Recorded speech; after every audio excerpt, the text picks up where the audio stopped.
Wel Cholwe Tong Jeng Wel Nim Twin Ban Junub Sudan Salpa Kir Mayardit Achikein Gendid Awil Twanyi Chol Ebola virus Achiran Bod Kudoro Nok Pandi Chol Congo Kwachokai Karo Nok Pan Yechol Uganda Apanan kiran kirwa chol Daniel Dinganyai achiyek ke chol laptop MacBook kujala kamera weni ko sur ke kam jadid achiran ni chol Daniel ke Minister of Finance yegien apanan Kweran buk wel nim wel apanen along a wel ke chol walwal achijai bu maktab chukton kene ay walwal wel te chi wara gotin ache yendel chat yentin kaka aki wel nim lok wel chalich ka ban yen ma Junub Sudan ye chol Salpa Kir Mayardit achike gendid wow kwa ben jal bula gendid awil ka ban kir e cha jam ko ni bukat ke wet e chilwel ban chol awil ka ye pieng dor wa ye pieng nier kwa cha yok ya kola dor atatin kun nier atatin yen kin chiwe ko del yo bagan tit bagan lor kayan chupo miat kuyan tinyen miat lur chiwe galur we ko pantol madinga wil tung ton we edor kane yit bagal bong nom kutiat ka pandun kayen ban e chupo miat ku chiban welia kayan ki chol ke Northern Barkazal University kane na yan en kir mayar ka chibena chol ke Northern Barkazal University ka bija chol ke University of Awil kene ayuika ba ware we ko ja yel ba ware ke University of Awil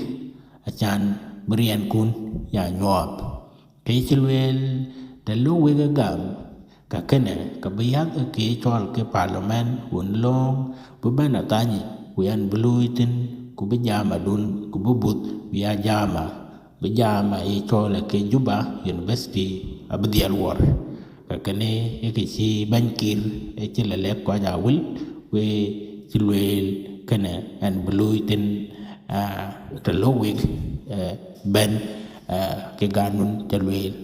kakaka haki ka ci bankir tan kir helo bu ko bana nem ku le bayti kiran to ke ci luy commentin ku le bankir yi men cin jal bana wil kene kayok del ki karyak wakala jolin jare bare tioge ku tarapugin kene pet be banya ban pe lang idor kala ku jol banare tioge ku tar e nguchigo del tong wir pat chonga awil wes ban wan ko gintin chi del chong lo ya ke de de chol ke tar bag road banyai man awil town bayat bagwan marial bai la kene na loy ka biya legacy di to pay ko chirande ben welia achilwe in ban awila kori kale banai ke chol tar mag road ba 5 counties to wil kaka ba ke ye connect ke de ne chol ke tar mag road achan bu ko ku mi ga chat kalaw nim ten ku ba ke chol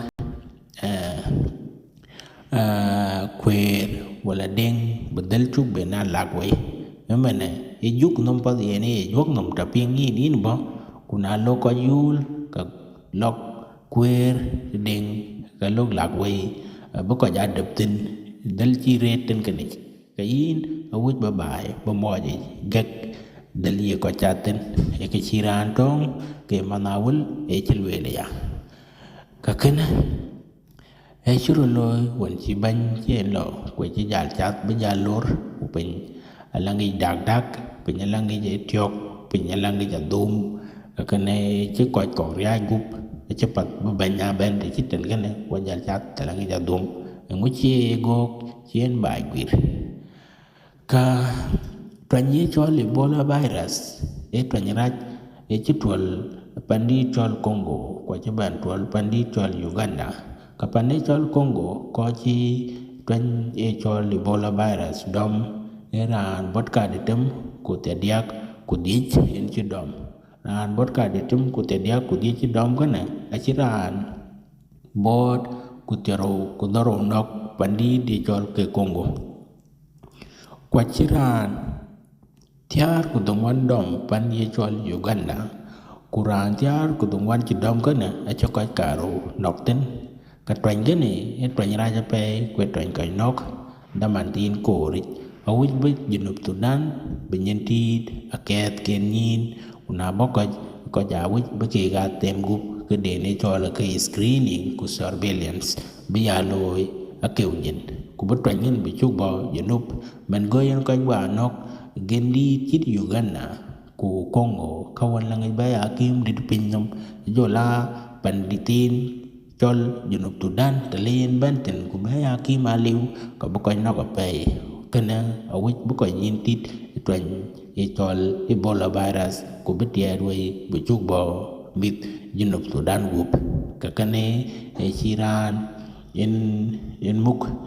PJ ni chola ke Dinka Malwal Academia ke chola William Majang Malik chilwel lakapat ku belong gana biya yek share bichwat tan ko muk piat pial junub ke chola ke halit achan bingin tidak pay ku bi koj pyoj ku bi ga koj bi ko ja pem long Ebola virus ku bi chupal ben junub renin twany raj apay dit kalong kana yek ra ne chola ke minister of health be yen muganom ku ba pande betit ka oga wit burutit along coronavirus na leben along ko je ko chirwa ku bu ko pon miet ku bu ko yarel ko la dal ka panan ke muk panena wulni ke chola